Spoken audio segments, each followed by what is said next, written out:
Amém. Vamos fazer uma oração antes de a gente começar a aula, né? Puxa aí, Chino, puxa aí. Eu não sei rezar, não. Pode Cala puxar. a boca, Davi. Eu, hein? Porra, cara Vamos lá. chato. Então, alguma dúvida em relação aqui o elemento que oxida, o elemento que reduz, como eu identifico uma reação de oxi-redução? Alguma dúvida em relação a isso? Posso tocar bronca aqui? Quem cala consente, Fabielle, só vai. Então, bora então. Okay. Então, olha só.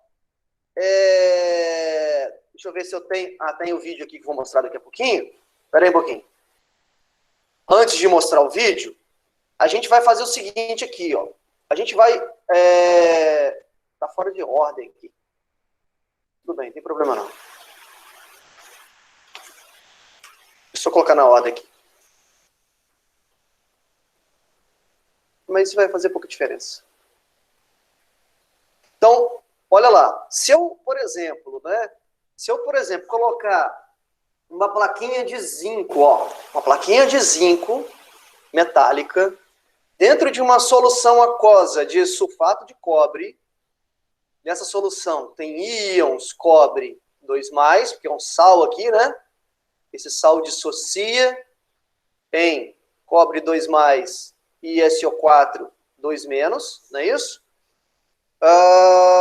E aí, o que vai acontecer, né? Se eu deixar essa plaquinha de zinco dentro da solução, com o tempo, o que eu vou observar? Ó, com o tempo eu vou observando que a solução vai ficando um azul menos intenso, e na superfície da plaquinha começa a aparecer aqui uma massa, um depósito de coloração laranja, que não é ferrugem, é sim cobre metálico. Então, o que acontece com o cobre à medida que o tempo vai passando, né? O cobre 2+, que está na forma de solução aquosa, né? Que está dissolvido, captura 2 elétrons e se transforma em cobre 0. Esse processo, a gente viu, ó, a gente chamou esse processo que ocorre, né, com captura de elétrons e a carga passa de 2+ aqui para 0, ó, a gente chama isso de redução. Ok? Isso é chamado de redução, né? Qual é a consequência da redução? O cobre 2+, que estava na solução, começa a se depositar aqui, ó, começa a aumentar a massa de cobre na superfície da plaquinha de zinco. Mas a questão é, de onde que vieram esses 2 elétrons que foram capturados pelo cobre? Esses 2 elétrons vieram exatamente da oxidação da placa de zinco. O zinco, que é um metal, ó, sólido, o zinco, ele se oxida em zinco 2+. Lembrando que a carga aqui de substâncias simples é 0, né? Então, o zinco passa de 0 para 2+ e libera 2 elétrons, ok? Libera 2 elétrons. Essa liberação de elétrons aqui, ó, a gente chama de oxidação. Tudo bem? Alguma dúvida aí? Deixa eu só lembrar que chamei de semi-reações. Eu já tinha definido isso para vocês. Então, essa aqui, ó, é chamada de semi-reação de redução. Essa aqui é chamada de semi-reação de oxidação, né? Semi-reação de redução e semi-reação de oxidação. Os elétrons doados pelo zinco são capturados pelo cobre, né? De modo que o saldo aqui, ó, o saldo final é 0 elétrons, né? Ou seja, os elétrons estão circulando do zinco para o cobre, ok? Então, enquanto eu tenho a deposição do cobre aqui na superfície do zinco, eu tenho o contrário. A plaquinha de zinco, ela está sendo corroída com o tempo. Por quê? O zinco que está na plaquinha, na forma de metal, está se transformando em zinco íon. E o zinco íon passa para a solução. Entenderam a dinâmica do processo? Está entendida a dinâmica do processo, pessoal? Tranquilo? Sim. Águida, a gente já fez isso, mas foi com foi com a esponja do Bombril, tá? Eu fiz, mostrei no início, aqui lá atrás, né? Ah, não, eu não mostrei isso não, né? Ah, mostrei sim, mostrei. Isso aqui, ó. Eu estou fazendo a mesma coisa aqui, só que agora, para a gente entrar numa pilha muito conhecida da história, né? Historicamente falando, é uma pilha chamada pilha de Daniel. Não sei se vocês já ouviram falar. Pilha de Daniel. Então, olha só, se eu automaticamente aqui, o que está acontecendo, pessoal? Está acontecendo uma reação espontânea, né? Uma reação espontânea. Por que uma reação espontânea?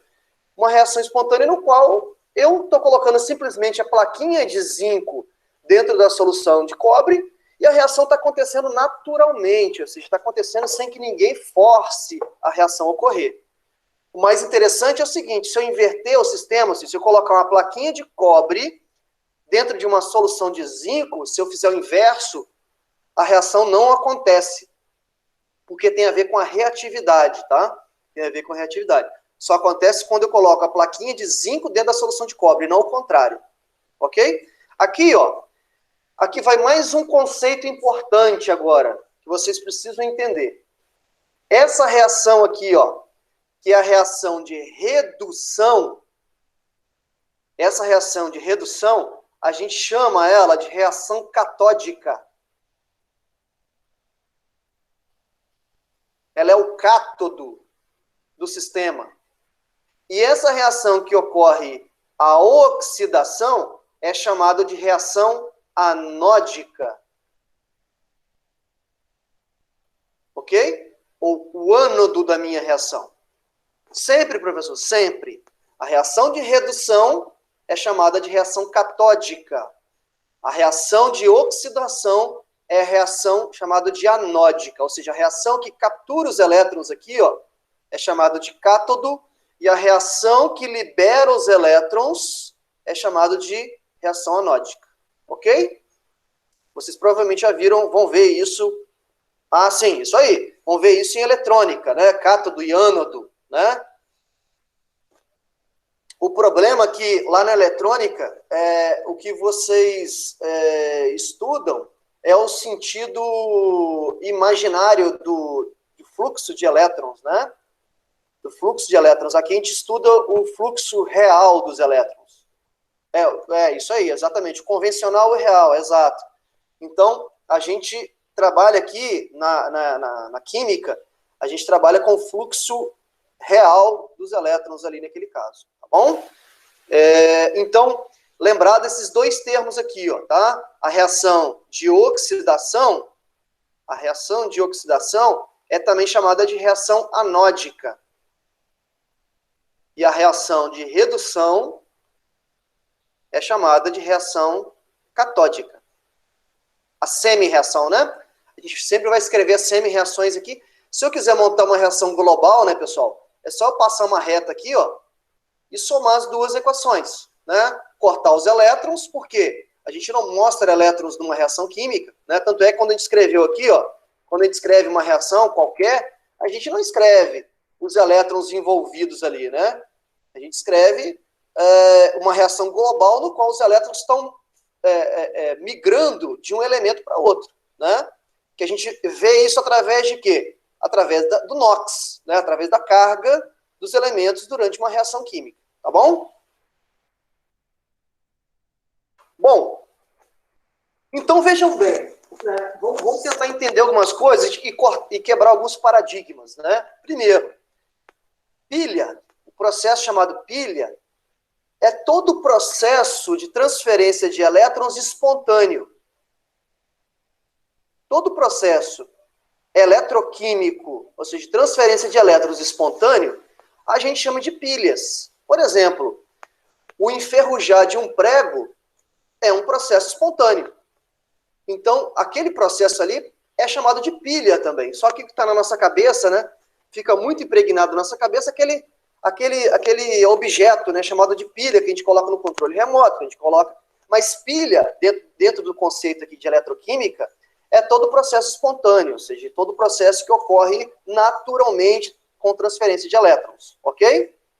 Tudo bem aí?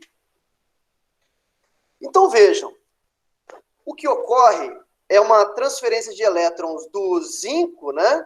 O zinco cede elétrons para o cobre se reduzir, né? Então o zinco oxida e o cobre reduz. Note que eu estou tendo a transferência de elétrons aqui, né? Eu estou tendo a transferência de elétrons. E transferência de elétrons, a gente sabe, vocês sabem muito bem, muito mais do que eu, transferência de elétrons nada mais é do que uma corrente elétrica, né? Uma corrente elétrica. E aí, só que aqui, ó, eu tô tendo uma transferência de elétrons dos íons do zinco para os íons cobre da solução, de modo que eu não estou conseguindo aproveitar esses elétrons, né? Eu não estou conseguindo aproveitar a corrente elétrica aqui. Alguém pensou nisso. Quem que pensou nisso? Um cara chamado Daniel. Eu vou mostrar daqui a pouquinho. Eita, por isso que eu falei que está bem fora da ordem. Mas seria isso aqui, ó. Eu vou mostrar a pilha de Daniel e depois eu volto aqui no vídeo, tá? Ó. Essa aqui seria o esquema da pilha de Daniel. Ô, caramba. Ando aqui. Esse seria o esquema da pilha de Daniel. O que seria a pilha de Daniel? Ao invés dele colocar a plaquinha de zinco dentro da solução de cobre, porque quando ele coloca, ocorre a transferência de elétrons de um para o outro, o que ele fez? Ele separou em dois compartimentos. Ele separou num compartimento, ele colocou aqui, ó, uma placa de cobre, uma placa de Cu, e no outro compartimento, ele colocou uma placa de zinco. Ok? Uma placa de zinco. Essas plaquinhas, aqui na eletroquímica, a gente chama de eletrodos. Ok? Eletrodos. Ele colocou o eletrodo de cobre e colocou o eletrodo de zinco. E aí colocou uma placa de cobre mergulhada numa solução de íons cobre. Na verdade, ele fez aqui uma solução de sulfato de cobre. E tem aqui cobre 2+. E colocou a plaquinha de zinco mergulhada numa solução de sulfato de zinco. Ou nitrato de zinco, enfim. Desde que tenha íon zinco. Ok? E aí o que ele fez, na verdade? Para aproveitar os elétrons da oxidação do zinco para o cobre, ele conectou as duas plaquinhas.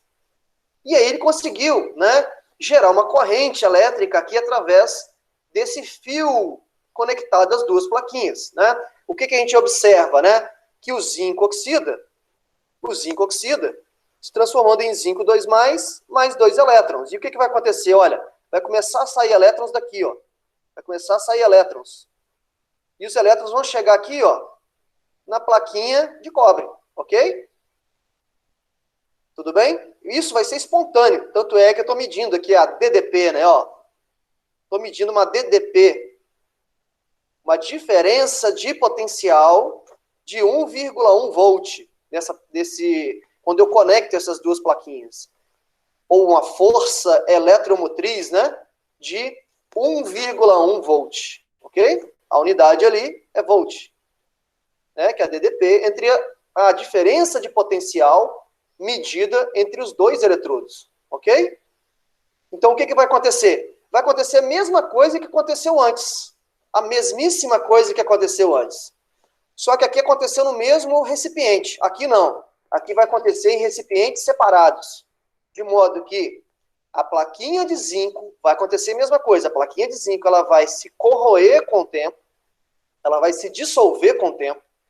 E, ao contrário, a plaquinha de cobre, os elétrons vão chegar aqui, ó. Os elétrons vão chegar. E aí o que vai acontecer com o cobre? Os íons cobre que estão na solução, os íons cobre, vão capturar, como a carga aqui é 2+, vai capturar 2 elétrons e se transformar em cobre 0. Ou seja, com o tempo, o que a gente vai observar? A plaquinha de cobre vai começar a aumentar a sua massa, e ao contrário, a plaquinha de zinco vai começar a ser corroída, ok? De modo que eu tenho aqui uma transferência de elétrons do zinco para o cobre. Alguma pergunta? Alguma curiosidade aí? Essa pilha aqui, ó, é chamada de pilha de Daniel. tá? Pilha de Daniel. O inglês, Daniel. Qualquer livro de química que você pegar vai estar escrito lá, descrita essa pilha que ele montou. Exatamente nessa esquema. Placa de cobre mergulhada em solução de cobre. Placa de zinco mergulhada em solução de zinco. Essa transferência de massa é considerável? Sim, Danilo, é considerável. Você consegue observar, lógico, que não é, vamos dizer assim, não é questão de segundos, né? Você observa, por exemplo, se você pesar uma plaquinha dessa, né? Você faz uma pesagem de uma plaquinha dessa no início do experimento, né? Você faz a pesagem dela, e aí ao final do experimento você vai lá, tira a plaquinha, seca ela, né? Deixa ela bem sequinha e pesa ela novamente. Você consegue calcular qual foi a massa que se depositou. Ok? Mas é considerável, sim. Logicamente, esse depósito depende, e essa perda de massa aqui da placa de zinco depende do tempo, né? Quanto mais tempo eu deixar, maior vai ser o depósito e maior vai ser a perda de massa. Ok? Depende muito do tempo, tá? Por isso que pilhas, as pilhas que a gente usa hoje, são pilhas que têm uma durabilidade, né? Eu digo as pilhas convencionais, né? Essas pilhas têm uma durabilidade. Por que tem uma durabilidade? Porque depende da massa que vai sendo perdida. Quando perder toda a massa, a pilha deixa de funcionar, né? A pilha deixa de funcionar. Ah, sim, Renan, por que esse lado está azul aqui? Porque os íons cobre, quando estão em solução aquosa, quando estão em água, eles deixam a solução azulada. Por exemplo, se eu colocar sais de níquel, a solução vai ficar esverdeada. Se eu colocar sais de ferro, a solução vai ficar amarelada. Os sais de zinco, os íons zinco 2+, eles não tornam a solução de nenhuma cor, são incolores, como, por exemplo, o sal cloreto de sódio, NaCl, né? Tem um porquê de ser azul, tem um porquê de ser verde, tem um porquê de ser... Mas isso aí, obviamente, tem a ver com a absorção de energia luminosa, né, que não está em questão aqui. Mas o porquê é a presença dos íons cobre, ok? Que aqui não tem íon cobre. Aqui só tem íons zinco. Aqui, ó, tem algo importante que a gente vai discutir. Tem uma conexão entre os dois recipientes. Essa conexão tem um motivo, tá? Tem um motivo. Essa conexão pode ser feita de várias formas. Uma das formas de fazer essa conexão, que eu vou mostrar um vídeo agora, é colocar um tubinho, que eu não vou conseguir desenhar, um tubinho em U, conectando as duas soluções. Ok? Esse tubinho em U é chamado de ponte salina. Ponte salina. Tá? Deixa eu colocar aqui o vídeo. Deixa eu rodar o vídeo aqui, que vai ficar melhor para vocês acompanharem, entenderem essa questão aí.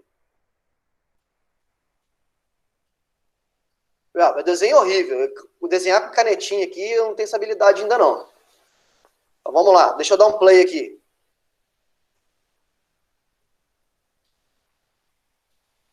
Deixa eu ver aqui. Ok.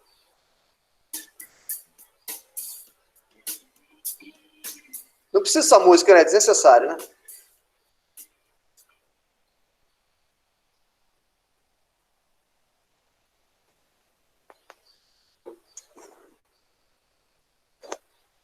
Aí a pilha de Daniel, né? Que ele vai montar aí, esquematicamente, ele vai falar como que é, né? Ele vai colocar aí uma solução de sulfato de zinco num recipiente, num becker, né? No outro becker ele vai colocar uma solução de sulfato de cobre. Vai mergulhar as plaquinhas de zinco e de cobre.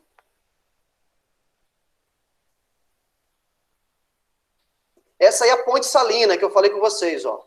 Está usando um tubinho de plástico flexível, né? Ele vai encher com a solução de cloreto de sódio, que é uma solução condutora, que tem íons dissolvidos. Isso, eu vou explicar o motivo do porquê dessa ponte salina aí. Conecta a ponte salina entre os dois. Então, a ponte salina não é vazia, tá? A ponte salina tem, como o nome diz, tem um sal ali dentro. aí ele vai conectar os eletrodos, né, as plaquinhas, e vai medir a diferença de potencial entre as duas plaquinhas. Aí a diferença de potencial, né, de 1,04 volts. Aí ele vai mudar a polaridade, né?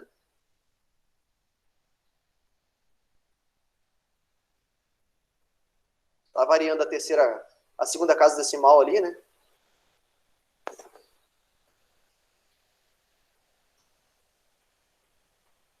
Quando ele desconecta, obviamente.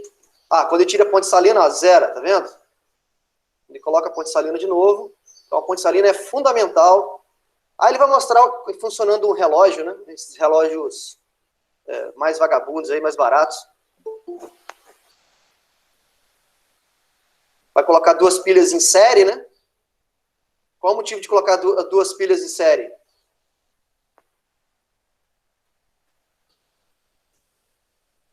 Vocês que são bons aí de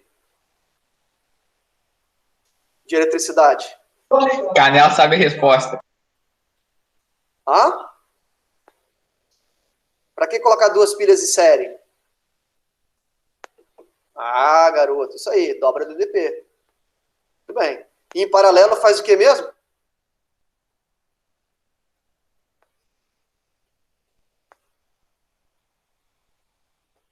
Mas em paralelo você aumenta o quê? Quando você coloca pilhas em paralelo? A resistência? No. Corrente, isso aí.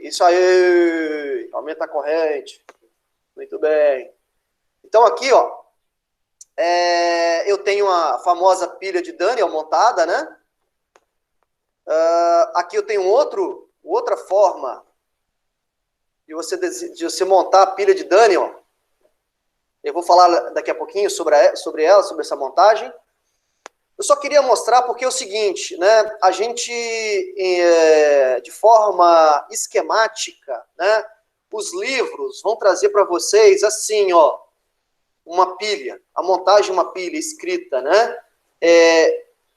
A gente chama assim de diagrama de uma pilha, tá? Esse é o diagrama de uma pilha. Ô, Arthur. Cara, 10 horas, bicho. 10 horas. O que é isso, cara? O que tá acontecendo com você? Deixa eu me explicar. É Vou que falar, assim, vou falar com a sua namorada, cara.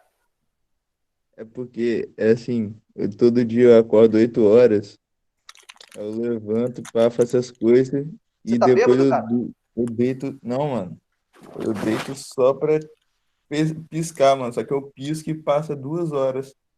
Aí eu sempre perco, velho, o horário. Foi mal, mano. Mas você foi dormir que horas? Fala pra mim, verdade, é verdade. 00:30. Meia-noite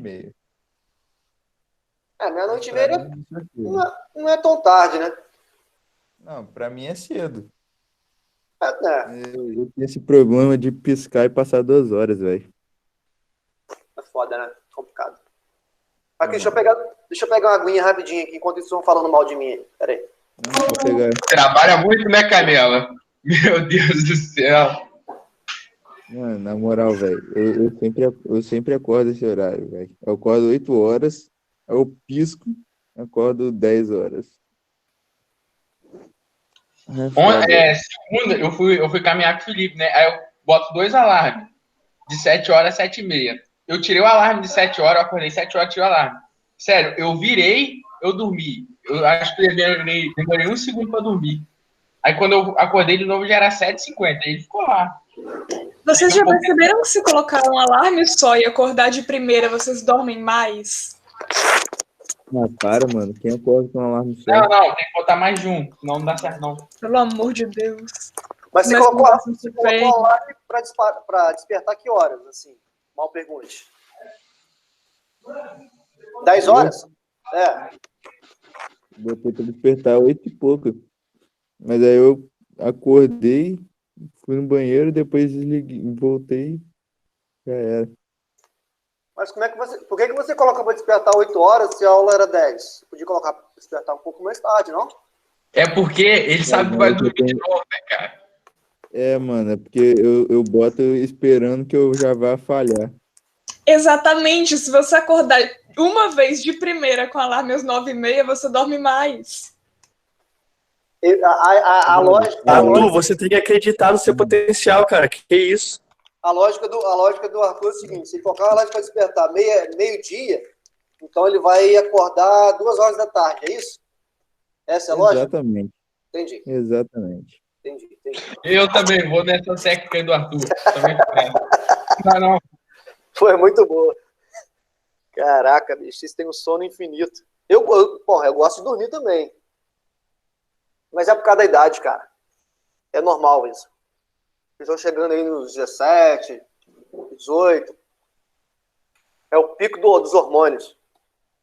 Aí, minha avó acabou de entrar no quarto. Vai ser até 2 horas hoje de novo, dormindo. Ela fala... pois é. Tô comendo Águida. Estimulante sexual natural. Consegue ver aí? Não. Amendoim, isso aí.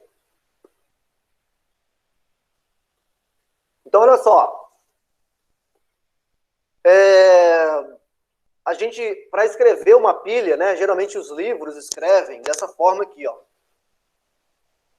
A gente escreve primeiro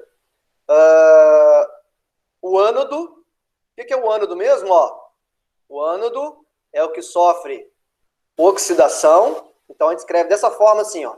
Zinco sólido indo para zinco 2+, uma barrinha para dizer, olha, a reação aconteceu nesse sentido, né?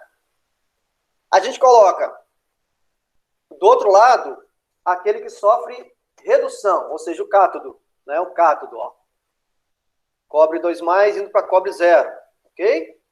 E aqui no meio a gente coloca dois travessõezinhos, né? Dois pauzinhos, vamos dizer assim, para falar que a ponte salina, ou seja, ó, eu tenho o primeiro recipiente, que tem uma placa de zinco mergulhada numa solução de zinco 2, mergulhada em solução de zinco 2+.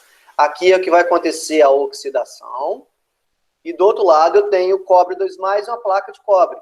É onde vai acontecer a redução.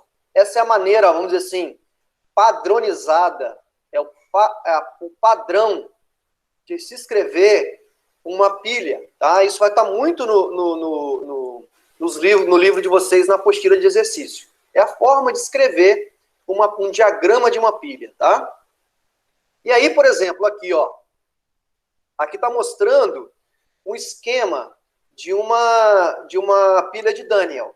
Só que é uma pilha de Daniel que está separada aqui, ó.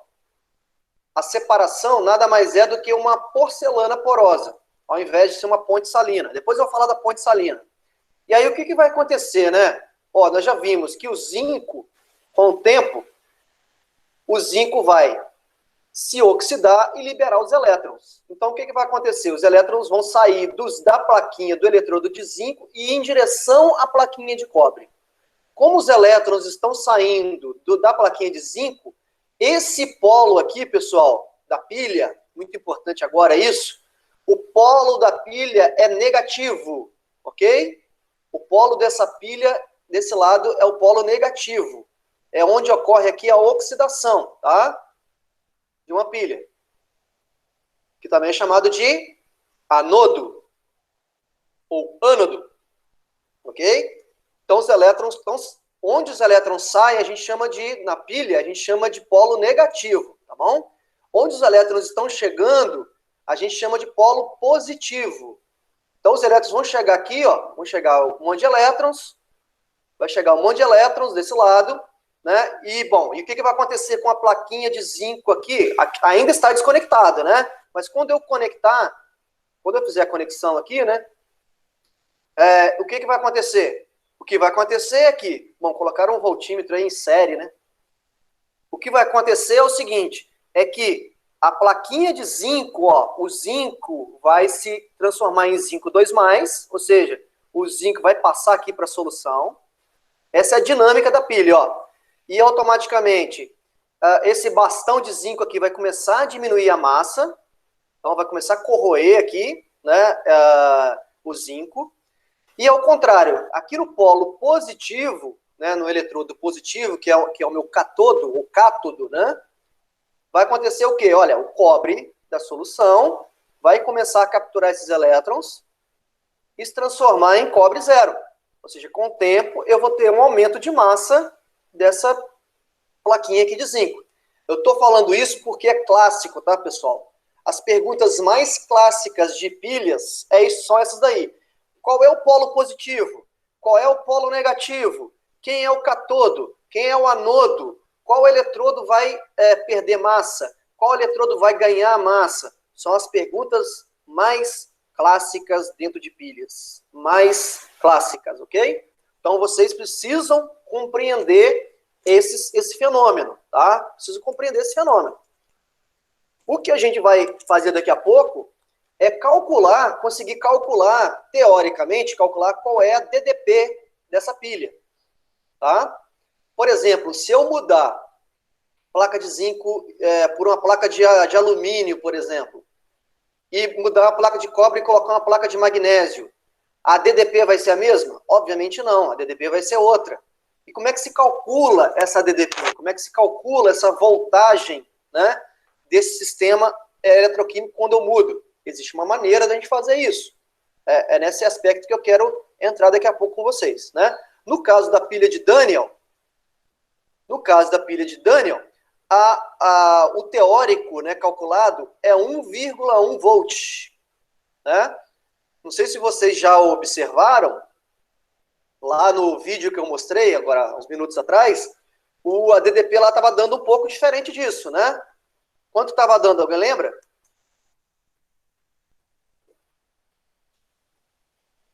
Isso, não, 10 não, pô. Que 10, tá doido? Tá dando 1,03, isso aí, Danilo. Por aí, 1,02, estava variando nessa faixa aí. Mas o teoricamente, teria que dar isso. E por que não está dando, e por que não dá isso? Aí eu vou explicar por que não está dando isso experimentalmente, tá? Mas vamos lá. Então, primeira coisa, quem é o anodo? Quem é o anodo, ou ânodo? É o zinco, é a placa de zinco, atua como ânodo. Por quê? Porque acontece a oxidação. Quem é o polo positivo? O polo positivo é onde chegam os elétrons, ou seja, é a plaquinha de cobre. Quem é o polo negativo? O polo negativo é onde saem os elétrons. Nesse caso, a plaquinha de zinco atua como polo negativo. Quem é o cátodo ou catodo? É a plaquinha de cobre, que ocorre o quê? A redução. Qual plaquinha irá perder massa? É a placa de zinco. Qual é a plaquinha que vai aumentar a massa? É a placa de cobre. Ok? Tudo bem aí? São perguntas clássicas que vocês precisam lembrar. Tudo bem?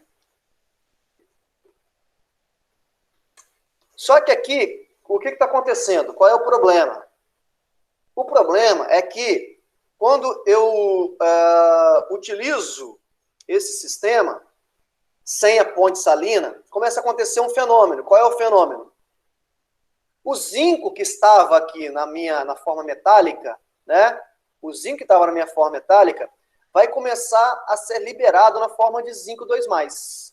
Então eu vou começar a ter desse lado do compartimento, eu vou começar a ter excesso de carga positiva, de íons positivos, ok? Porque antes estava igual. Por que estava igual? Porque eu tinha o sulfato aqui, ó, que era o negativo, para contrabalancear o zinco que eu tinha. Mas quando começa a liberar zinco 2+ aqui para a solução, eu começo a ter sobra de íons positivos desse lado. O contrário acontece do outro lado. Por que acontece o contrário do outro lado? O cobre aqui 2+, ó, que estava na solução, vai começar a impregnar aqui e vai começar a reduzir, né? Vai começar a aumentar a massa aqui, ó. Ou seja, vai começar a faltar a carga positiva desse lado, porque o cobre 2+, que é o positivo, vai se transformar em cobre zero. Então, se vai faltar a carga positiva, vai sobrar aqui, ó, sulfato, que tem carga negativa. Ok? Entenderam aí essa dinâmica? Para que tem a ponte salina, então? Qual é o objetivo da ponte salina? O objetivo da ponte salina é fazer com que esse zinco 2+, que está sobrando de um lado, passe para o outro lado para contrabalancear. É basicamente isso aqui, ó. Bom, aí está mostrando depois, né, o que vai acontecer, a corrosão da placa de zinco, o acréscimo de massa da placa de cobre, né? E aí a ponte salina, na maneira mais clássica de desenhar, ó, seria esse tubo aqui em U, né? Isso aqui é chamado ponte salina. Para que serve a ponte salina? Na ponte salina, como é que a gente faz isso no laboratório? E uma pena, de novo, que eu tenho todos esses kits aqui montados no laboratório para a gente fazer aula prática, né? Teria esse momento da gente fazer aula prática. Talvez na volta, quem sabe, né, a gente arruma um jeito de fazer essas aulas práticas de novo. São aulas bem bacanas. A gente faz um tubo, né? Tem um tubo de vidro no formato de U. E aí a gente enche esse tubo antes, né, de colocar aqui dentro. Enche o tubo com um sal que conduz, né, uma solução aquosa de um sal que conduz corrente elétrica. Coloca chumaços de algodão aqui na ponta, né, para esse líquido não descer aqui, né, não escorregar, não escorrer. E aí, o que vai acontecer? O zinco 2+ aqui que está sobrando de um lado, ele vai entrar dentro desse tubo, vai migrar aqui para o outro lado.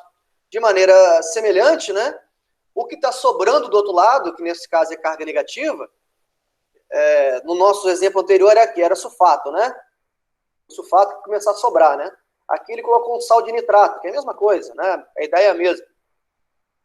O que está negativo do outro lado vai começar a migrar dentro da ponte para ir para o outro lado, né? Isso tem qual objetivo? Qual o objetivo da ponte salina? É equalizar, vamos dizer assim, os íons, né, das soluções. Ok? Em outras palavras, é para manter a neutralidade elétrica, né? A neutralidade eletrônica, elétrica, vamos dizer assim, né? De cargas elétricas, de cargas de íons, nos dois compartimentos. Esse é o objetivo da ponte salina, né? Aqui ele nem colocou ponte salina. O que ele fez? Ó, ele colocou uma placa de porcelana para permitir a migração de um íon de um lado para o outro. Aqui é até mais simples, inclusive, né? Até mais fácil, vamos colocar assim, né? Do que a ponte salina. É uma forma de você conseguir permear um íon de um lado para o outro sem precisar usar esse tubo aqui em U. Ok? Alguma dúvida?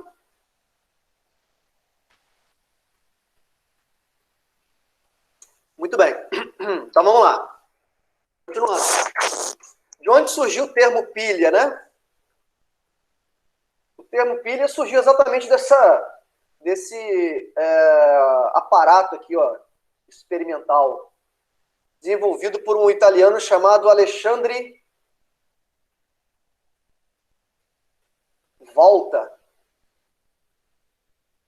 Por isso que, em homenagem a ele, a gente usa volts, né? A unidade.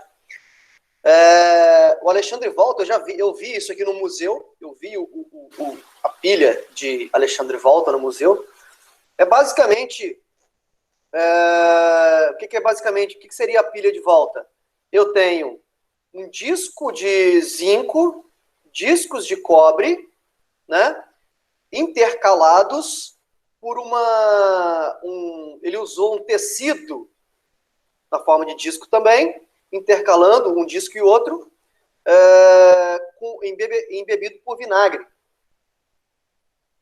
E aí, quando ele colocou isso em série aqui, ó, né, ele colocou vários discos desse em série, formou-se o que ele chamou de uma pilha. Por isso que pilha, né? Uma pilha seria uma montanha ali, né, de várias plaquinhas de zinco e de cobre intercalados.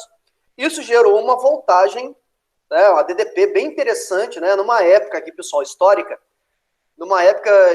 que ainda não existia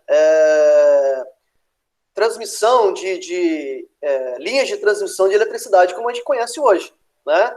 Então isso aqui foi revolucionário, né? Porque, por exemplo, foi útil para laboratórios usarem por exemplo, a descoberta dos modelos atômicos lá no início do século foi tudo graças às pilhas, né? A pilha foi importante na descoberta de outras coisas, né? Mas o termo pilha aqui, ó, tem a ver com essa sequência, né, de cobre, zinco, cobre, zinco, cobre, zinco, cobre, zinco, até, né, gerar uma DDP aqui, uma voltagem desejável, né? Alguns, né, não sei, não me lembro se alguém no Jastec do ano passado fez pilha de limão, né?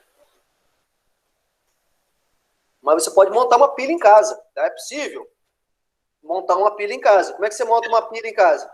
Professor, tem aquelas experiências de relógio de batata, uns negócios assim, o mesmo princípio, alguma coisa assim? Exatamente isso, exatamente isso. Você pode fazer uma pilha de limão, de batata, o que seja. Você pode usar um prego ou um parafuso galvanizado. O parafuso na superfície é revestido por zinco. Aquela película meio prateada é zinco. E aí você pode usar o combinado com o quê? Com uma moeda de cobre. Essas moedas de 5 centavos, né? Coloca de um lado, por exemplo, a moeda de cobre, coloca do outro, aqui no lugar do magnésio, por exemplo, coloca um parafuso à base de zinco. Lógico, vai gerar ali uma corrente muito pequena, o Dalvi. A corrente gerada é bem baixa, tá? Não, eu fiquei sabendo, não vale muito a pena, não. Não, Perda de batata. se você colocar isso em série, ou seja, com vários limões, né? Vários limões em série, ou várias batatas em série, você consegue fazer aumentar aí a voltagem, ou colocar em paralelo para aumentar a corrente, né, e tudo mais. É uma das maneiras de você...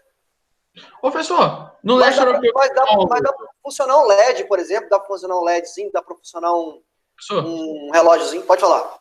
no leste europeu não tinha uma época que o pessoal fazia energia com esses negócios aí, com batata, esse negócio? Ou fazia açúcar? Agora eu não lembro. A memória tá falhando, bate a cabeça.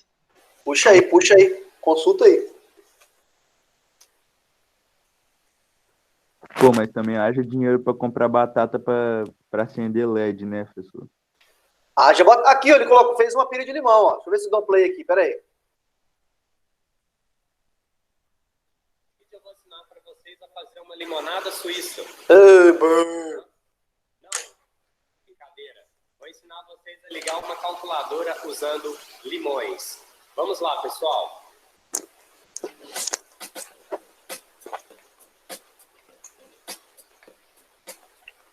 Pessoal, para realizar essa experiência, Aí, ó. ligar uma calculadora com 2 limões, eu vou precisar de 2 limões. Eu fiz aqui alguns cabinhos com jacarezinho que eu vou precisar para poder conectar os cabos. Para fazer o calculador de limão, precisa de limão. Boa. Ou algum outro material que seja feito de cobre. 2 parafusos zincados, e aí tem que ser ou parafuso zincado a alguma peça metálica condutora que seja zincada ou seja feita de zinco. Uma calculadora comum, que é alimentada por uma pilha simples. Vou usar um multímetro só para a gente fazer um teste e mostrar a tensão que essa pilha de limão vai fornecer para a gente. Então, pessoal, o que eu vou fazer? Eu vou pegar o limão, vou parafusar o parafuso, vou colocar o parafuso, okay? Enfiei lá o parafuso, deixar a cabecinha do parafuso para fora. E do outro lado aqui do limão, vou usar um estilete aqui e vou fazer um pequeno rasinho. Pode ser uma faquinha, tomar bastante cuidado com isso aí.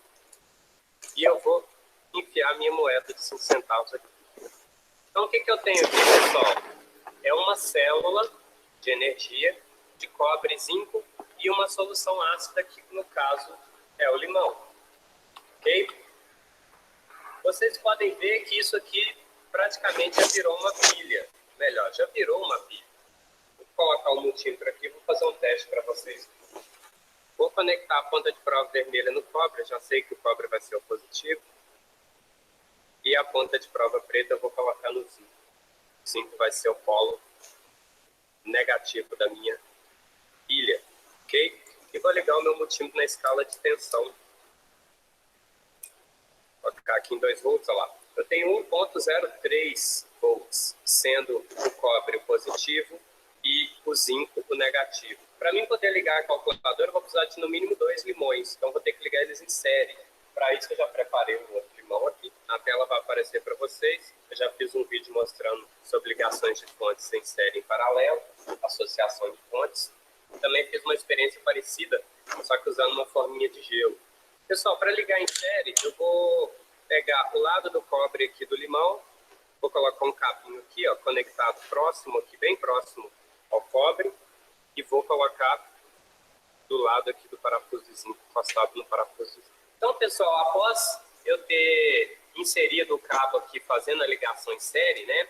Então, eu vou pegar um cabo e conectar ele encostado no zinco de um lado e encostado no cobre do outro. E aí eu vou ter um polo positivo e um polo negativo aqui da minha associação. Eu vou poder conectar aqui os cabos para a minha calculadora. Na minha calculadora, pessoal, a única modificação que eu fiz nela é que eu soldei 2 cabos, um no positivo e um no negativo, para facilitar a conexão. Vocês podem ver aqui que ele está sem pilha, ok?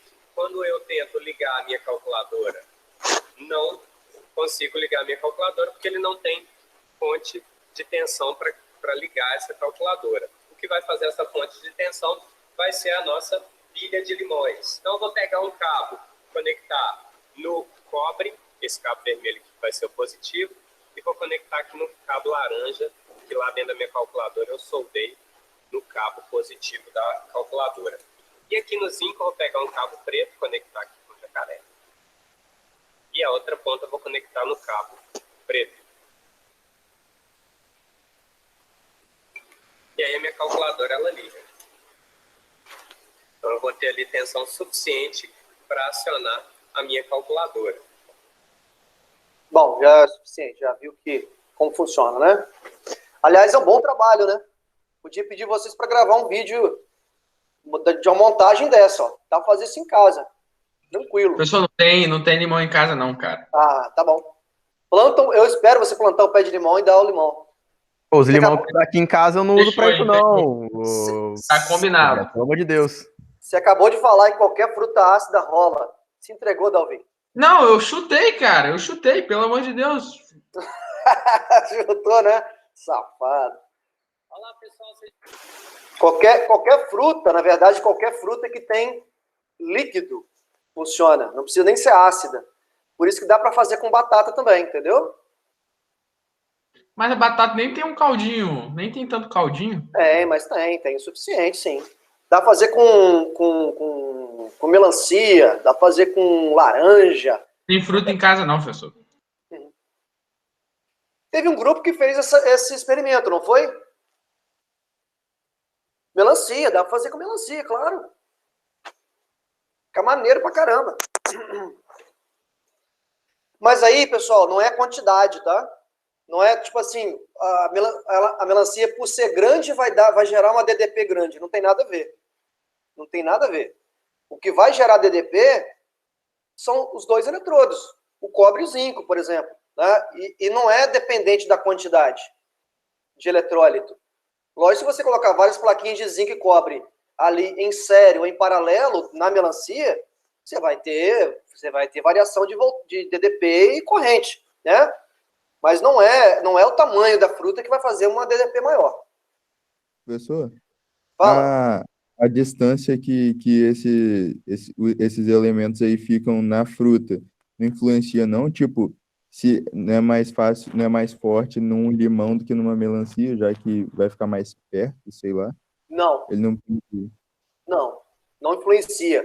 O que influencia somente é o material constituinte do eletrodo. Se você mudar, por exemplo, a moeda de cobre e colocar, sei lá, uma placa de um parafuso de ferro no lugar, você vai ter uma DDP diferente, porque você mudou o material, a combinação de material.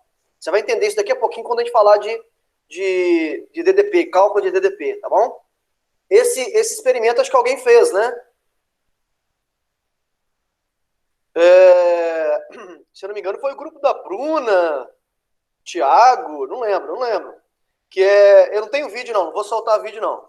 Mas é basicamente o que se usa aqui é a combinação do alumínio, da plaquinha da latinha de alumínio interno aqui, e o cobre.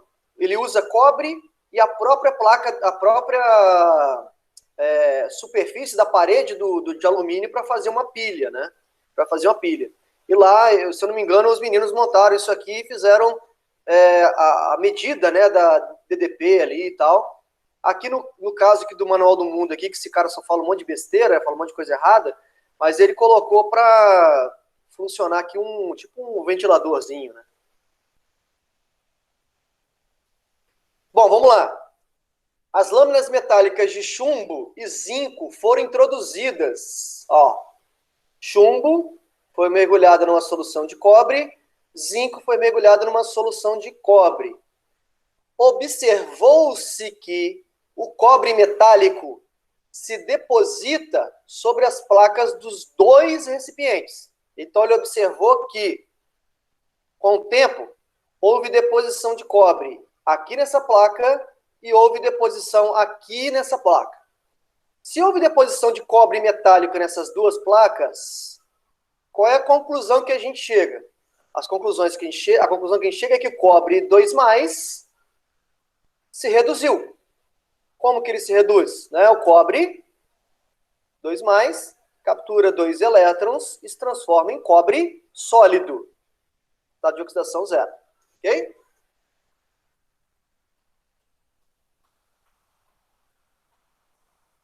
Bom, se o cobre reduziu, é porque alguém oxidou. Quem que oxidou? O chumbo e o zinco. Então, o que aconteceu com a plaquinha de chumbo? A plaquinha de chumbo transformou em chumbo 2+, mais 2 elétrons, e a plaquinha de zinco, a gente já sabe, né, o que acontece com ele, 0, se transforma em zinco 2+, mais 2 elétrons. Ok? E aí ele fala aqui, né, pergunta algumas coisas, e diz assim, é incorreto afirmar que o íon cobre 2+, ele é oxidado pelo zinco. Tá errado, né? O cobre metálico, ele é reduzido pelo zinco. O que acontece com zinco, com cobre, aliás, ó, é uma redução dele. Então, já achamos qual é a alternativa errada, a letra A. O chumbo metálico é oxidado pelo cobre? Sim, ó, oxidado. O cobre 2+ da solução atua como agente oxidante? Ué, se o zinco aqui, ó, da lâmina de zinco, se o zinco oxidou, o cobre 2+ é o agente oxidante, está correto. O zinco metálico atua como agente redutor? Ué, se foi o cobre que reduziu, o zinco atua como redutor. Então também está certo. Então a única alternativa errada, incorreta, é a letra A. Alguma pergunta?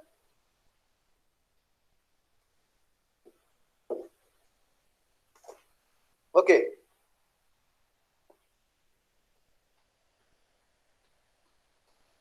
Nesta figura está representado um circuito elétrico formado por uma bateria conectada a uma lâmpada. Então ele conectou aqui, ó, uma placa de cobre, vai conectar uma placa de cobre, né? Está desconectado por enquanto, a uma placa de zinco. Ele fez aqui a montagem de uma pilha de Daniel, né? Só que ele fez aqui num desenho, num esquema um pouco diferente, né? A bateria é construída com placas de zinco e de cobre, entre as quais estão dispostas soluções aquosas de sulfato de zinco e sulfato de cobre embebidas em papel filtro. Então, ao invés de usar Becquerels, ele usou papel, né, papel molhado com as soluções aqui, tá? Aí ele fala assim, ó, considerando-se o funcionamento dessa bateria, é incorreto afirmar que, durante o funcionamento da bateria, energia química é convertida em energia elétrica. Verdadeiro ou falso?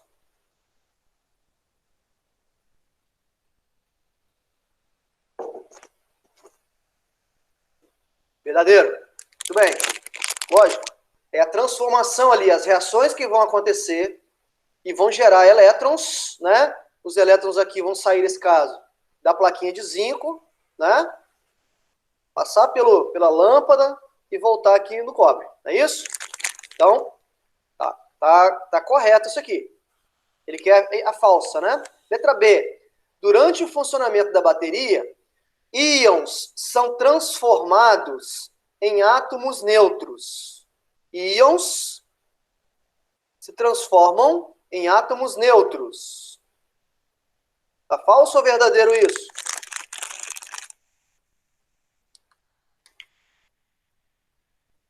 Explicando melhor. Íons são transformados em átomos neutros. Aqui, neutro não tem a ver com acidez, não, tá, pessoal? Tem a ver com carga. Então, ele diz, ó, durante o funcionamento da bateria, íons são transformados em átomos neutros. Tá falso isso, Danilo?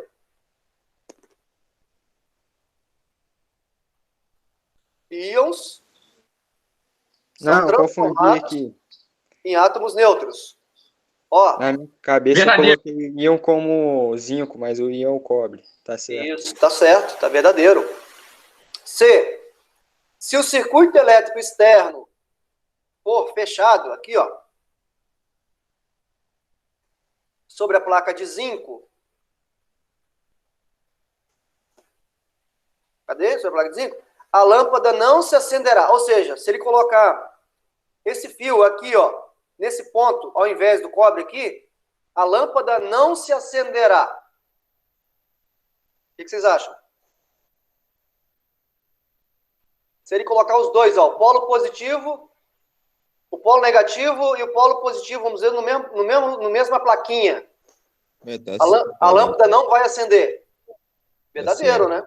Só vai acender se colocar na plaquinha de cobre. Para ter diferença de potencial, tem que estar ligado isso aí, tem que estar ligado a duas placas diferentes. Então tá verdadeiro. Só faltou uma, né? Se o circuito elétrico for fechado sobre a placa de cobre, haverá passagem de íons cobre pelo fio. Nossa, que viagem, hein? Os íons cobre vão viajar aqui pelo fio. Na verdade, o que vai viajar é elétron, né? Alternativa letra D tá falsa. Até as minhas meninas conseguiram fazer essa questão. Bom, estamos chegando aí na fase final da aula de hoje. As manchas escuras, fase final entre aspas, né? As manchas escuras que se formam, olha que bacana isso aqui, pessoal. Segue a dica, hein? Bem legal isso, hein? As manchas escuras que se formam sobre objetos de prata são geralmente películas de sulfeto de prata, que é esse cara aqui, ó. Então você tem uma joia de prata, você tem um anel, você tem um cordão, você tem assim, enfim, qualquer objeto de prata. O que acontece? Com o tempo, a prata, o metal prata da joia, principalmente devido, né, à nossa produção de suor, e no suor contém muito aminoácido à base de enxofre, acaba que a prata metálica, ou seja, a prata da joia, acaba se transformando em sulfeto de prata. Esse cara aqui, ó, tem cor escura. E esse sulfeto acaba deixando, então, a joia, o anel, o cordão, enfim, escurecido. Aí ele diz assim, ó, para limpar a prata, coloca-se o objeto escurecido para ferver em uma panela de alumínio, com água e detergente. Então, se você quer limpar a sua joia de prata, o que você faz? Pega a joia, coloca dentro de uma panela de alumínio, né, tem que ser de alumínio, a parede da panela tem que ser de alumínio, coloca a joia ali dentro, coloca água e um pouco de sabão. Água e um pouco de sabão. O detergente retira a gordura da mancha de alumínio, da mancha do alumínio, facilitando a reação do alumínio da panela com sulfeto de prata, regenerando a prata com seu brilho característico. Então, o simples fato de você colocar a sua joia de prata dentro de uma panela de alumínio, vai acontecer uma reação eletroquímica entre a prata e o alumínio da panela. Que reação é essa, ó? Ele quer dizer, ó, qual é a reação que acontece na limpeza da prata? Então, vejam só. Presta atenção. É simples troca, professor? É como se fosse uma simples troca. Perfeito, exatamente. Exatamente, é uma simples troca. E uma simples troca nada mais é que uma reação de oxidação. Quer ver? Lá na... Gostou, né? Gostou. Gostei, cara. Legal. Lá na... o que causa mancha é isso aqui, né? Esse sal aqui, né? Chamado sulfeto de prata. E aí, quando você coloca em contato com alumínio sólido, né? Que é alumínio da panela, acontece aqui uma reação eletroquímica, né? Que o Dalvi já falou, que é uma reação de simples troca. Que reação de simples troca seria essa? Né? O alumínio troca de posição com a prata. Ficaria assim, ó. Al, na verdade, forma aqui a L2S3, que a carga do alumínio aqui é mais 3, do enxofre é menos 2, mais o quê? Prata 0. E o que acontece? Você regenera a prata que estava na forma de sal aqui, ó, se transforma em prata metálica de novo. Né? Mas o que aconteceu aqui, nada mais, nada menos que uma reação de oxidação. Se você for ver a carga aqui, ó, aqui é 0, aqui é mais 3. Aqui, ó, prata tem carga fixa, mais 1. 2 vezes mais 1, mais 2, vai dar mais 2, para dar 0 aqui é menos 2. Né? Então, olha, a prata passa de mais 1 para 0, ou seja, o que aconteceu com a prata? Capturou um elétron, se transformou em prata metálica, uma reação de redução. Né? E o que aconteceu com o alumínio da panela? O alumínio da parede da panela passou de 0 para mais 3, ó. Perde 3 elétrons. Reação de oxidação. Professor, mas vai detonar a panela. Não vai detonar a panela. A quantidade de alumínio que vai ser usada para regenerar a prata vai ser mínima, né? Vai ser a quantidade bem pequena, né?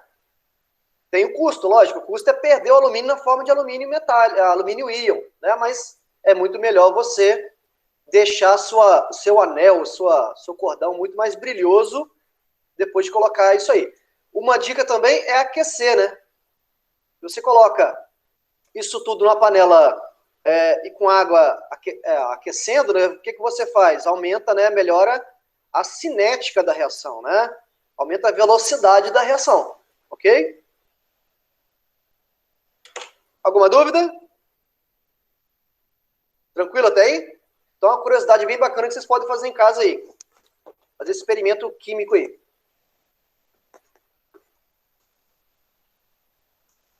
Pessoal, o seguinte. Agora entrando na fase final mesmo. Se eu tenho... vocês viram lá que na pilha de Daniel, a DDP resultante entre... né, teórica entre a placa de cobre e a placa de zinco, a DDP resultante foi de 1,1 volt. 1,1 volt. Como é que eu calculo essa diferença de potencial entre duas placas? Né? Existe uma forma de fazer isso. Uma forma de fazer isso é utilizar essas tabelas aqui, ó. São chamadas tabelas de potencial padrão de redução a 25 graus Celsius.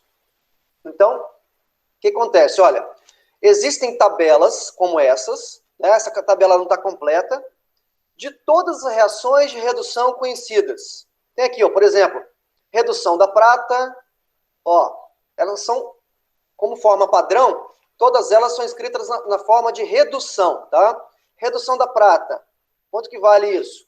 Em volt, 0,8 volt. A redução do zinco, que está aqui, ó. Quanto que vale a redução do zinco a zinco zero? Menos 0,76 volts. A redução do cobre, quanto que vale? Está aqui, ó. Mais 0,34 volts. Né? Então, presta muita atenção agora que esse conceito é muito importante para vocês. Muito importante, porque muitas questões envolvem esse tipo de abordagem. Por que que o potencial, a diferença de potencial entre a placa de cobre e zinco deu 1,1 volt e positivo, né? Por que que deu positivo? Porque esse sinal positivo indica que a reação é espontânea. Então, fato, vai ser espontâneo, o processo vai ser espontâneo quando a diferença de potencial for maior que zero, ok? For positivo. E vai ser não espontâneo quando a diferença de potencial for menor do que zero, for negativo. Então a gente vê que uma pilha está sendo formada quando a DDP é positiva. Tudo bem? Então, quanto mais positivo for esse valor aqui, ó, valor aqui positivo, indica que mais espontâneo vai ser o processo. Isso é uma convenção, tá bom? Professor, mas de onde que tiraram esses valores? De onde que saiu esses valores de DDP para todas essas reações que são colocadas aqui, né, de redução? São todas reações, tá, pessoal? Reação de redução. Cadê de redução? Cadê a de oxidação? Espera aí que daqui a pouco nós vamos falar sobre ela. Como é que se calcula isso? Na prática, pessoal, a gente usa, né, os químicos usam um padrão, uma referência. E quem que é a referência? A referência é o hidrogênio. O potencial padrão de redução do hidrogênio a hidrogênio zero, por padrão, vale zero. Ok? Convencionou-se ser zero. E a partir dele, calculou-se a voltagem de todos os outros, as outras semi-reações. E como que se faz isso experimentalmente no laboratório? Lógico, alguém já fez isso, a gente não precisa fazer. Só estou querendo mostrar de curiosidade como é feito essa medida. Então, o que ele faz? Ó, ele faz o seguinte. Ele coloca o eletrodo que você quer medir a diferença de potencial de um lado, e do outro lado ele coloca um outro eletrodo, só que um eletrodo um pouco diferente. É um eletrodo de gás hidrogênio. Certo? De gás hidrogênio. Se aqui, ó, é zero, por padrão, o que der no voltímetro vai ser o do outro, vai ser o do zinco, ok? E aí ele vai mudando, só que aqui está na forma de oxidação, ó. Tá vendo? Oxidação. Aqui deu 0,76 volts. O da redução, o que eu faço? Eu inverto o sinal, ó. Dá menos 0,76. Aí se eu quero dos outros metais, por exemplo, cobre, prata, eu vou trocando a placa aqui, vou colocando a placa de cobre, vou colocando a placa de prata, vou colocando a placa de sei de quê, e vou vendo qual é a diferença de potencial aqui medida. Se aqui para o padrão é zero, o que der no voltímetro vai ser o da placa. Alguém já teve a boa vontade, né, de fazer para todo mundo. E colocar isso numa tabela, ok? E colocou isso numa tabela. Alguma dúvida? Professor, eu tenho uma dúvida. Fala. Essa sua aula, junto com essa matéria em geral, me lembrou muito a uma aula que a gente teve em tecnologia dos materiais com o SAID. Ele falava sobre, por exemplo, uma geladeira que é feita de um metal que pode ser corroída. Então, para que ela não corroesse, né, não oxidasse, colocava por fora dela um metal nobre, De sacrifício. um metal inoxidável. Ah, Só que sim, então esse inoxidável não é tão inoxidável assim, né? Ele só não como é que fala? Espontâneo. Isso, exato. Porque a reação, o oxigênio, que é o grande causador da oxidação, né? O oxigênio tem o poder de reagir com alguns metais. Ou seja, é espontâneo, a reação é espontânea para alguns metais. Para outros metais mais nobres, por exemplo, se eu revestir com níquel, se eu revestir com cromo, se eu revestir com ouro, né? Seria uma ideia, né? Se eu revestir com prata, o oxigênio não permite, não consegue oxidar, porque não é espontânea a reação do oxigênio com esses metais, né? Mas o que eu faço? Eu aplico só uma película, né? Por quê? Para ficar mais barato. Imagina se eu tivesse que usar todo o material, né, de ferro, trocar esse material por um material mais nobre, ficaria muito mais caro. Então a gente faz uma proteção, chamada de proteção, para evitar a corrosão. Isso aí. Maneiro, isso aí mesmo. Mas então esses materiais, eles não contam como que poderia acontecer uma oxidação não espontânea. Não tem isso com eles também, não? Não entendi. Faz a pergunta de novo. Por exemplo, o cobre, ele pode ser oxidado, só que de forma não espontânea. Não. Bom, ele pode ser oxidado de forma não espontânea desde que eu aplique uma corrente. Desde que eu faça inverta o sentido da reação. É isso que eu quero dizer. Uhum. Aí com os metais Normalmente não. Normalmente não oxida, né? Só oxida se eu forçar a oxidação. Pode continuar. Então, com os metais nobres poderia acontecer assim também? Poderia, desde que eu forçasse a oxidação desses metais, por exemplo, ouro, prata e tudo mais. Uhum. Naturalmente não acontece. Naturalmente não é normal acontecer. Por quê? Porque o oxigênio do ar, por exemplo, não tem capacidade de reagir de forma espontânea com esses metais. E aí, como é que a gente calcula espontaneidade de uma reação? Aí, dentro do que você está falando. Vamos pegar aqui a pilha de Daniel, por exemplo. Olha aqui. Como é que eu calculo a DDP da pilha de Daniel? Presta muita atenção agora. Qual é a pilha de Daniel? A pilha de Daniel envolve cobre e zinco, ok? Envolve cobre e zinco. Vamos olhar aqui na tabela, cobre e zinco. Está aqui o zinco, ó. O zinco está aqui, está aqui o cobre. Vamos focar nessas duas reações. Eu só vou reescrever as duas reações aqui, ó.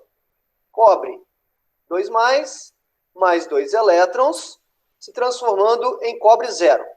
O potencial dessa reação padrão, que a gente escreve assim, ó, uma bolinha em cima, chamado potencial padrão. Por que é padrão? Porque é medido numa temperatura fixa, a 25 graus Celsius, é medido numa concentração de íons de 1 mol por litro. Se eu mudar isso, já não tem mais padrão. Aqui na tabela, quanto que vale esse potencial? Olha, esse potencial vale 0 mais 0,34 volts. Ok? Aí eu vou pegar do zinco. O zinco está aqui, ó. Zinco 2+, mais 2 elétrons, transformando em zinco 0. O potencial dessa reação, quanto que vale? Menos 0,76 volts. Ok? Note, agora presta atenção, note que as duas reações, as duas semi-reações,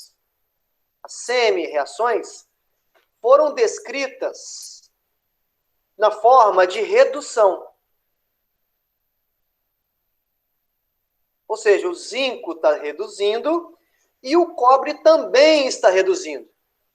Numa reação de oxidação, isso tem a ver com a aula passada, alguém oxida e alguém tem que reduzir. Não pode acontecer duas reduções ao mesmo tempo. Ok? Ou não pode acontecer duas oxidações ao mesmo tempo. Se alguém oxida, alguém reduz. Beleza? Vamos esquecer qual foi a DDP da pilha de Daniel. Esquece qual foi lá. Né? Vamos focar aqui no problema. Eu tenho duas reações de redução e eu tenho os potenciais dela calculados, padrão. Só que uma das duas é mais favorável do que a outra. Uma das duas semi-reações ocorre com mais espontaneidade do que a outra. Qual é? A do cobre ou a do zinco? A do cobre. Por quê? Porque a DDP está positiva. Perfeito. Exato, olha aqui. Então, olha só, eu vejo as duas, o parzinho. Eu sei que a do cobre tem sinal maior, mais positivo do que a do zinco. Então, eu sei que o cobre tem mais vontade de reduzir do que o zinco. Então, eu vou escrever assim, ó, cobre 2+, mais 2 elétrons, dando cobre 0, e vou manter aqui o potencial de mais 0,034 volts. Bom, se eu já sei que é o cobre que tem mais vontade de reduzir, por consequência, o zinco que vai oxidar. Então, eu vou inverter aqui essa reação do zinco. Fazer assim, ó, zinco 0, se transformando em zinco 2+, mais 2 elétrons. Como eu inverti a reação, o potencial também inverteu. Vai ser mais 0,76 volts. Se eu somar a reação aqui, ó, se eu fizer a soma, né, o que eu vou ter? Eu tenho a reação de redução, que é o meu catodo, tenho a reação de oxidação, que é o meu anodo, eu vou ter 2 elétrons cortando com 2 elétrons, cobre 2+, mais zinco 0, se transformando em zinco 2+, mais cobre 0, a reação global, e a diferença de potencial vai ser quantos? É só você somar os dois, que vai dar exatamente 1,1 volt. Ok? Entenderam por que lá no multímetro a gente enxerga esse valor aqui, ó, né, de 1,1 volt? Tem a ver com essa tabela que eu acabei de usar. Alguma dúvida? Alguma dúvida? Nenhuma? Estão aí ainda? Eu tenho uma dúvida. Ah, vai lá. Uma vez a gente foi fazer um trabalho para o Gestec, acho que foi no primeiro ano. Daí a gente fez uma bobininha com um fio de cobre. E eu lembro que, acho que um dia antes ou no dia mais cedo, ela não funcionou porque o cobre tinha oxidado. Daí, tem algum fator que, tipo, influencia a rapidez dessa reação? Tá, além daqueles que você já falou? Mas você usou alguma bateria, alguma fonte para isso acontecer? Tinha uma fonte, acho que era de Aí que está o grande 12 detalhe. volts. Isso aí, Águida. Nesse caso, esse tipo de processo que você está fazendo tem a ver com a parte 2 da eletroquímica, que é a eletrólise. É você aplicar uma corrente elétrica para inverter o processo. Isso não é uma pilha. Isso não é uma pilha. Isso é o contrário de uma pilha. Note, esse sinal positivo aqui, ó, gerado quando a gente coloca uma plaquinha de zinco dentro de e conecta com uma plaquinha de cobre, esse processo da pilha de Daniel é um processo espontâneo. Você não precisou de nenhuma fonte externa de corrente uma fonte de tensão para acontecer esse tipo de fenômeno, ok? Não acontece esse tipo de fenômeno. Agora, por exemplo, né, voltando aqui, esse sinal positivo está indicando para a gente que essa reação aqui ocorre naturalmente. Se eu quiser inverter essa reação, Águida, se eu quiser que a reação ocorra no sentido contrário ao que naturalmente acontece, ou seja, no sentido do cobre, ao invés de ser reduzido, ó, o cobre oxidar, tá vendo? Seria o inverso, daqui para cá, ó. O que eu tenho que fazer? Eu tenho que aplicar um potencial de, no mínimo, 1,1 volt. Eu aplicar, né? A pessoa que está aqui por trás fazer a aplicação. Entendeu? Por quê? Porque eu vou inverter a reação. Mas, naturalmente, se eu colocar a plaquinha de cobre perto da plaquinha de zinco e conectar, vai dar uma voltagem normal, natural, espontânea de 1,1 volt. Esse sinal positivo indica a espontaneidade do processo. O que não aconteceu no experimento que você fez. No experimento que você fez, você utilizou uma fonte. E essa fonte, na verdade, está sendo usada para quê? Para forçar o contrário da reação. Para inverter a reação. Ok? Entendeu aí? Beleza. Professor, Fala, cara. e se eu controlar a DDP dessa fonte, aumentar, aí a reação acontece mais rápido? A oxidação? Ou não tem nada a ver? No caso do exemplo que a Águida falou, é isso? Isso. Se você aumentar, na verdade, a corrente, não a DDP. Se você aumentar a corrente, porque a DDP, a tensão é uma tensão mínima. Você precisa de uma tensão mínima para acontecer, nesse caso, que é 1,1 volt no caso da pilha de Daniel, para inverter ela. Para você acelerar ela, você só precisa aumentar a corrente. Usar uma fonte com corrente maior, entendeu? Entendi. Mas a tensão, nesse caso, não influencia. Beleza. Uma questão importante aqui, pessoal. Importante. Algumas questões importantes. Primeiro, se eu de certa forma, mudar as plaquinhas, colocar uma plaquinha de zinco, alumínio e uma plaquinha de magnésio. Obviamente, a DDP vai mudar. Por quê? Porque depende dos potenciais da tabela. Então, eu tenho, por exemplo, eu vou falar nas próximas aulas das pilhas que a gente usa no nosso dia a dia, né? As pilhas que a gente usa no dia a dia são combinações de metais. Por exemplo, a pilha de níquel-cádmio, né? A pilha de níquel-cádmio é uma pilha muito usada ainda, né? Nos primeiros celulares, né? É uma pilha que combina dois sistemas diferentes, níquel e cádmio, né? Eu tenho a bateria de automóvel, né? A bateria de automóvel já usa um outro sistema, que é chumbo, um óxido de chumbo. Isso vai gerar DDPs diferentes, né?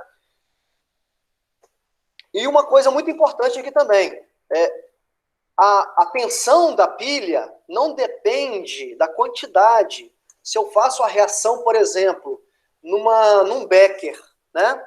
Ou se eu faço a reação numa piscina, coloco duas piscinas, por exemplo, conectadas com duas placas gigantes, por exemplo, ou faço essa mesma reação em 2 beckers, a DDP não vai mudar, vai ser 1,1 volt.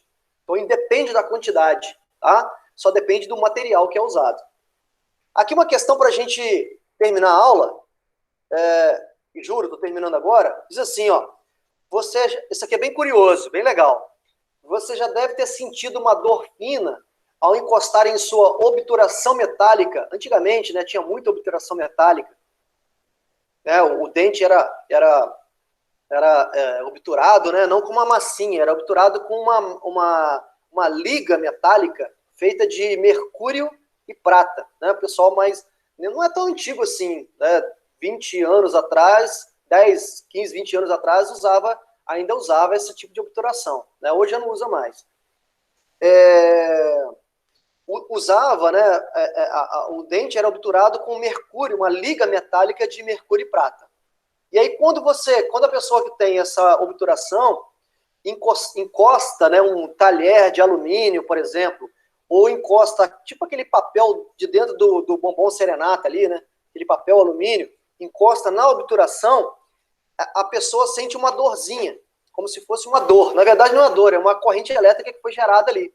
Né? E aí ele fala assim, o que você sente é o resultado de uma corrente elétrica produzida pela pilha. Por que pela pilha?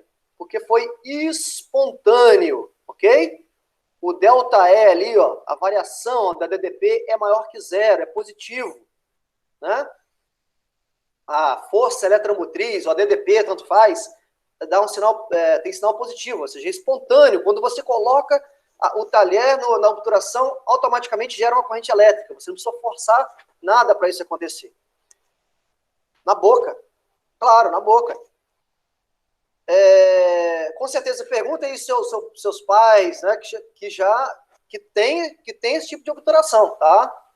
Era normal esse tipo de obturação. Isso aí, eu também tenho essa obturação.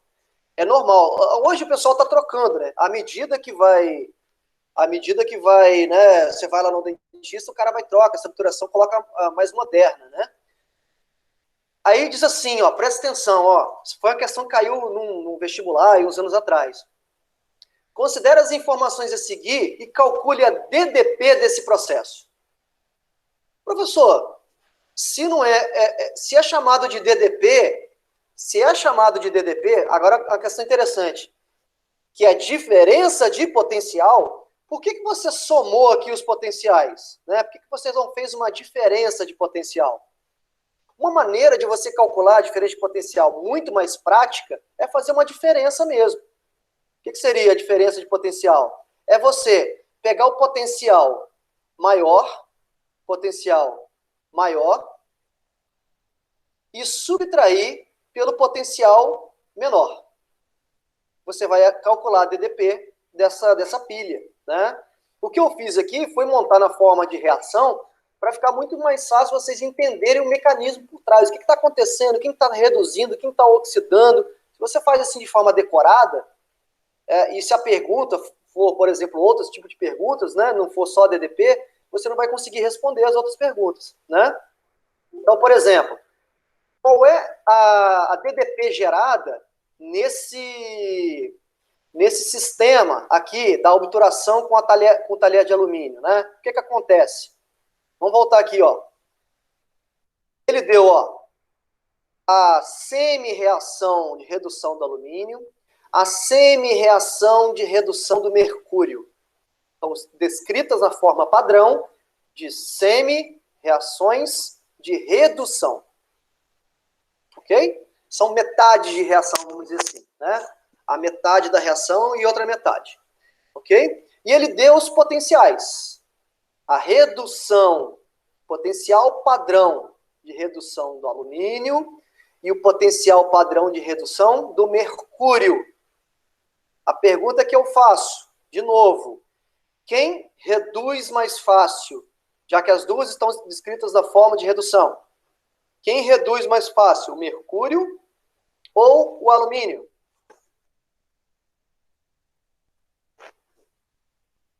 Quem reduz mais fácil? Mercúrio. Por quê? Porque o potencial dele aqui, ó, tá maior. Então, o que é que eu vou fazer? Eu vou manter o mercúrio fixo, ó.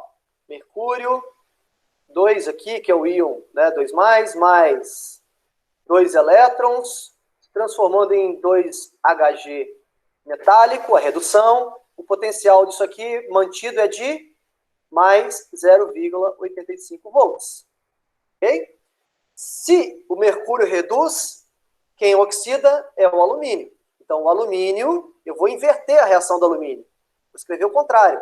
O alumínio se transformando em alumínio mais 3 elétrons, e o potencial aqui, como eu inverti, ó, vai ficar mais 1,66 volts. Ok? Montando a reação global, eu vou ter que cortar os elétrons. E eu escrevi aqui na forma de reação de propósito. Por quê? Para vocês verem, olha, o que está acontecendo aqui, ó? O mercúrio precisa de 2 elétrons para reduzir. O alumínio libera 3, ó, tá vendo? O que eu tenho que fazer para corrigir isso? Eu tenho que multiplicar por um fator aqui, ó, de modo a conseguir cortar esses elétrons. Né? E como é que eu vou multiplicar para cortar esses elétrons? Eu vou multiplicar a primeira reação toda por 3, por exemplo, e a segunda toda por 2. Sim, ó, multiplicar essa por 2 e multiplicar essa por 3. Por quê? Eu vou ficar 6 elétrons, com 6 aqui, ó, aí eu vou conseguir cortar, né? Então ficaria assim, ó, 3, aqui vai ficar 6, né, elétrons, e aqui vai ficar 6 mercúrios. E o potencial, professor, não multiplica? Não multiplica. A gente, em termoquímica, lá a gente multiplicava, né, para calcular o ΔH de uma reação. Aqui, em eletroquímica, a gente não multiplica o valor do potencial pelo fator que você está multiplicando. É o que eu falei com vocês, o potencial não depende da quantidade. A lei de Hess, isso aí, muito bem, Davi. Se eu fizer a pilha, se eu montar uma pilha numa piscina ou montar num becker, a DDP vai ser a mesma, não depende da quantidade. Agora, se eu fizer uma bomba de 1 kg, ou fizer uma bomba de 3.000 toneladas de nitrato de amônio, eu vou ter efeitos diferentes, não é? Então, lá em termoquímica, a gente multiplica o ΔH. Aqui não, a gente não multiplica. Então, multiplicando por 2, e ficaria 2, 2, e aqui ficaria 6. Agora eu posso cortar, né? 6 elétrons com 6 elétrons, eu vou sumir com os elétrons da minha reação global. Ficaria 3 Hg2, 2+, mais 2 ALs, dando 2 AL mais 3, mais 6 Hg0.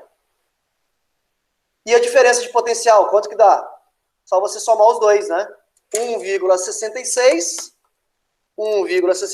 mais 0,85. 2,51 volts. Ok? Isso aqui é o resultado na verdade, do choque, né? Da dor, na verdade, fina, que o tal do texto fala aqui, né? Quando ele encosta um objeto de alumínio numa obturação metálica, né? Ele vai sentir aqui uma DDP, né? Uma voltagenzinha de 2,51 volts. Ok? Tudo bem? Tranquilo? Pessoal, com certeza darei ponto extra para quem estava presente na aula. Tá? Com certeza. Esse pessoal que não está vindo na aula vai se lascar. Professor, e quem chega atrasado por motivos pessoais? Eu não tava no print, não, cara. Paciência. Motivos de sono, né? Professor, prometo que na próxima aula eu vou estar 5 minutos antes esperando você chegar. Ponto extra. Dei Então na print. próxima você ganha, Canela. Nessa aqui, rapaz, tu se fudeu. Faz o seguinte, só dá metade do ponto extra pra ele, né? Ele assistiu metade da aula. Na próxima, quando ele chegar adiantado, ele ganha o ponto.